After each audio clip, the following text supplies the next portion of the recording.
I was in the middle of this nice little picnic lunch, staring down at the best-looking blackberry and thought, where did this berry come from? The store. Duh. But how did the berry get the energy to grow and become a berry? And how does consuming this berry give me or any other animal energy? Let's find out together in this episode on the cycling of matter and flow of energy in an ecosystem.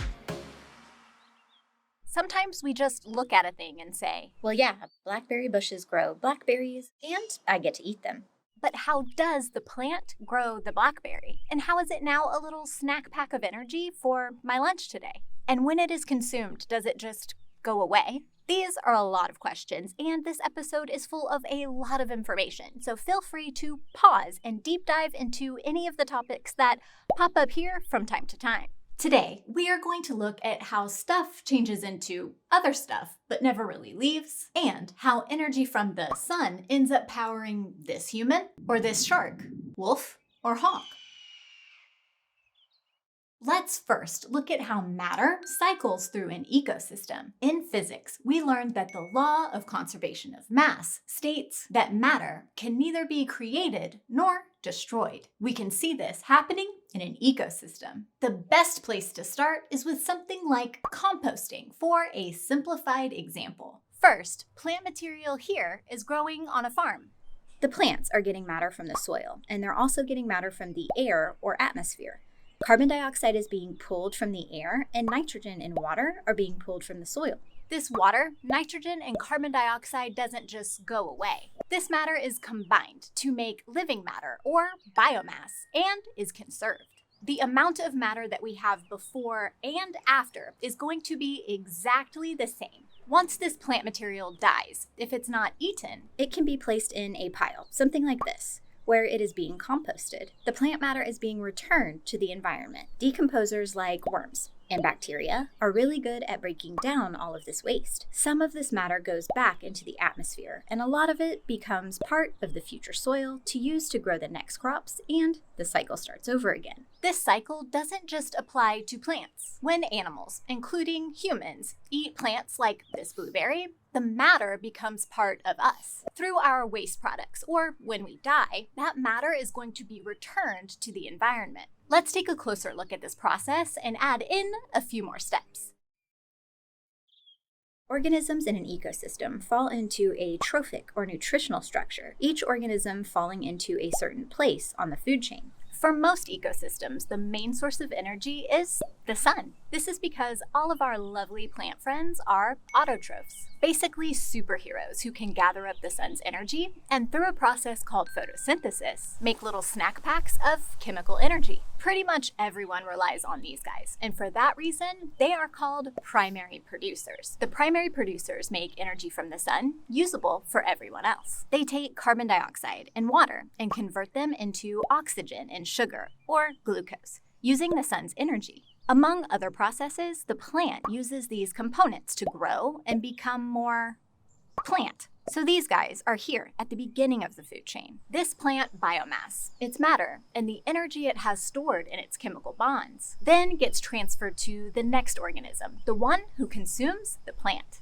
A heterotroph, like a grasshopper, or mouse, or caterpillar, or rabbit. These herbivores are called primary consumers, the first consumers. So now, the plants are eaten, but the plant matter and energy still remain. And the way to acquire that energy is to, you guessed it, consume the primary consumer. Carnivores have entered the chat.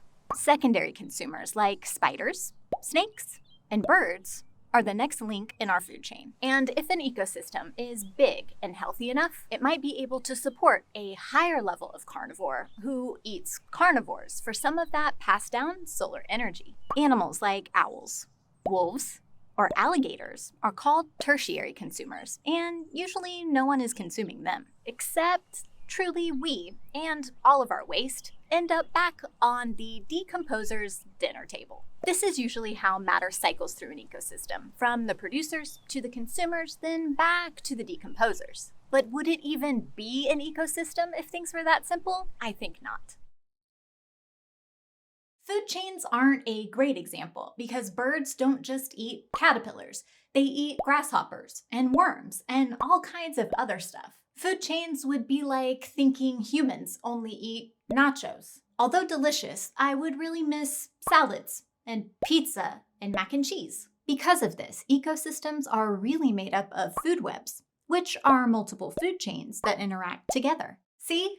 Complicated. It's important to note that not all food webs are the same. The size and scope of a food web in an ecosystem is directly impacted by things like water and temperature and the amount of sunlight those plant friends are getting. A food web in a forest ecosystem might look something like this. A variety of primary producers are supporting a variety of primary and secondary consumers. So in this food web, there is enough food or energy to support a tertiary consumer like this great horned owl. But in contrast, a desert ecosystem might have a food web that looks more like this. The primary producers are limited by the lack of water. This means that there are less primary consumers because there are not enough primary producers to support a larger population. And that leaves even less secondary consumers. So at this point, we understand that matter isn't created or destroyed. It just moves around this ecosystem from one organism to the next, in and out of the soil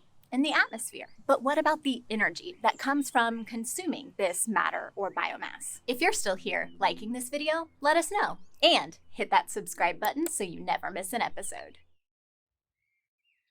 The energy flow in an ecosystem follows the laws of thermodynamics. Energy cannot be created or destroyed in an isolated system. However, it can be converted from one form to another. This energy conservation is never really totally efficient, and most energy is lost as heat. Energy flow is moving in the same direction as matter in our food chain or food web. But because organisms are using some of this energy to live, it gets released back into the environment more quickly. Let's take a look back at our simple food chain to better understand. We've already looked at photosynthesis and understand that plants are able to take material or matter from their environment and make biomass or more plant.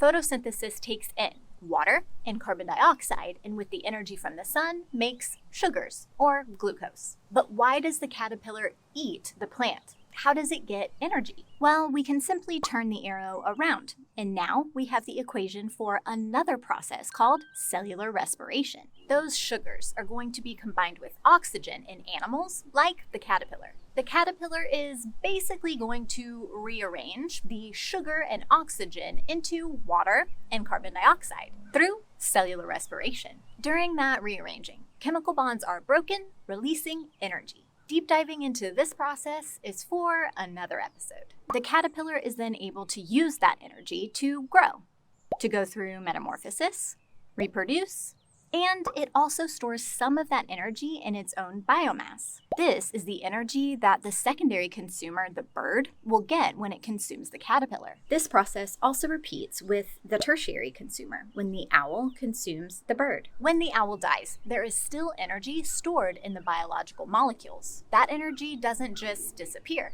The decomposers take all of that leftover energy and make use of it to live and reproduce. As energy gets passed along from one place to another within an ecosystem, it's not in a particularly efficient way. When energy transfers from plant to caterpillar to bird to owl, most of that energy is lost along the way.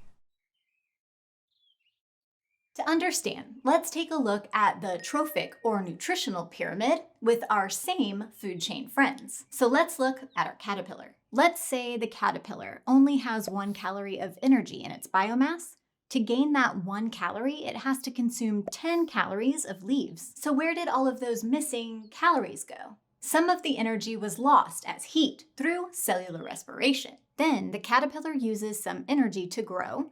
Some of this energy gets pooped out. It needs to move around, do caterpillar stuff. So then only 1 calorie out of the 10 consumed is actually left over as the caterpillar squishy stuff. This continues going from one layer to another. Only 10% of the energy gets transferred or stored in the next layer. This is called the 10% rule. So if we start at the bottom with the producers at 100%, what percent goes to the next level? Only 10% goes to the next level, to the caterpillar. Like we just saw. What percent of the caterpillar energy goes to the next level? 10% of that. So now we are down to 1%. And what about the next level? 10% of that. We are losing energy at every level because organisms have to live their lives. So it makes sense that we would have way less tertiary consumers than producers in an area. So the next time you're enjoying a nice picnic, thank photosynthesis and cellular respiration for making your meal possible and giving you energy. And if you want to learn more science, you can check out this video next, Biomass. Hey, chill out.